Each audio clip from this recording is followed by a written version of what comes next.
Jharkhand BJP अध्यक्ष बाबूलाल मरांडी ने NIA महानिदेशक को एक पत्र लिखकर पूर्व डीजीपी अनुराग गुप्ता और गैंगस्टर सुजीत सिन्हा के नेतृत्व वाली संगठित आपराधिक सिंडिकेट के बीच कथित सांठगांठ का आरोप लगाते हुए इसकी व्यापक जांच का अनुरोध किया।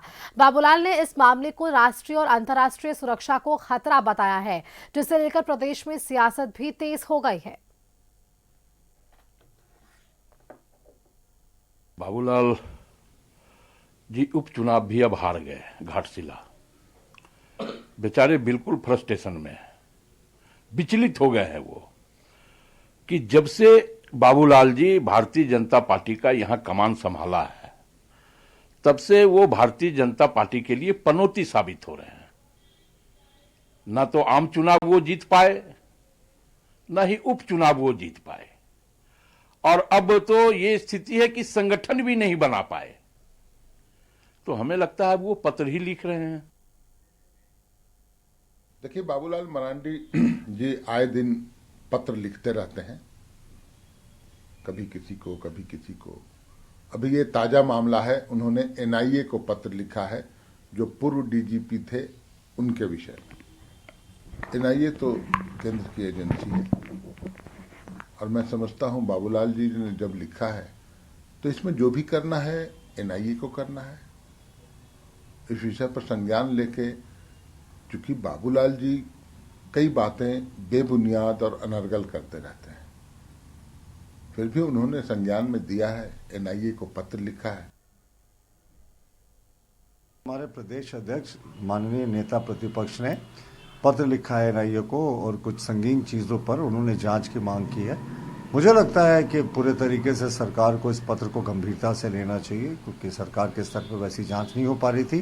तो अब एनआईए को जांच करनी चाहिए, दूध का दूध पानी का पानी होना चाहिए, राज्य की जनता को सच्चाई से अवगत होना चाहिए। हमारे बड़े नेता ने आरोप लगाया है तो इसकी तह तक एनआईए को जाना चाहिए। संवाददाता संदीप अधिक जानकारी के साथ फोन लाइन पर है। संदीप, एक बड़ा आरोप जरूर लगाया गया है बाबूलाल मरांडी की तरफ से। पूर्व डीजीपी हैं अनुराग गुप्ता, संदिग्ध के घेरे में उन्हें रखा गया। आतंकवादी साजिशों में उनकी संलिप्तता पर आरोप लगाए गए हैं और उस पर अब राजनीतिक प्रतिक्रियाएं भी सामने आ रही है। जी, यह पूरा मामला नेता प्रतिपक्ष बाबूलाल मरांडी के पत्र से जुड़ा हुआ है और बाबूलाल मरांडी ने जो पूर्व डीजीपी रहे हैं अनुराग गुप्ता, उनकी जो साठगांठ है उसका आरोप सुजीत सिन्हा गैंग से लगाया है। हालांकि इस मामले पर उन्होंने एनआईए से इसकी जांच कराने का जो मांग है वह रखा है और इसको लेकर एक पत्र जो निदेशक है एनआईए के, उनको उन्होंने पत्र लिखा है। पर देखना होगा, क्योंकि इस पत्र के बाद कहीं ना कहीं झारखंड की सियासत में भी जो प्रतिक्रिया है विभिन्न दलों का वो मिलने लगा है। जहां सत्ता पक्ष की यदि बात करे, चाहे जेएमएम की बात करे या कांग्रेस की बात करे, तो उनका साफ तौर पे कहना है कि बाबूलाल मरांडी के पास अब कोई काम नहीं रहा है पत्र लिखने के अलावे। हालांकि उन्होंने आरोप भी लगाया है कि यदि उनको जांच ही कराना है तो क्यों नहीं रघुवर सरकार में जो अपने हाथी उड़े थे उनका जांच कराते हैं, या और बीजेपी के कार्यकाल में जो घोटाले हुए हैं उनकी जांच के लिए वे पत्र क्यों नहीं लिखते हैं।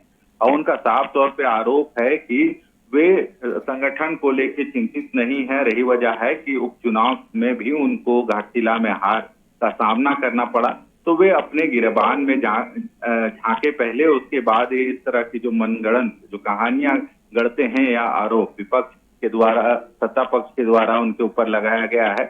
हालांकि कई दल ऐसे भी हैं जो उनका कहना है कि ठीक है, वे यदि एनआईए से जांच की मांग कर रहे हैं तो एनआईए की जांच करा ले। हालांकि बीजेपी के भी जो प्रवक्ता है उनका कहना है कि यदि एनआईए जांच हो जाती है तो दूध का दूध पानी का पानी हो जाएगा। बिल्कुल संदीप, चलिए आरोप प्रत्यारोप है और इस पर जांच किस तरह से आगे बढ़ती है देखने वाली बात होगी। बेहद शुक्रिया आपका हमारे साथ जुड़ने के लिए।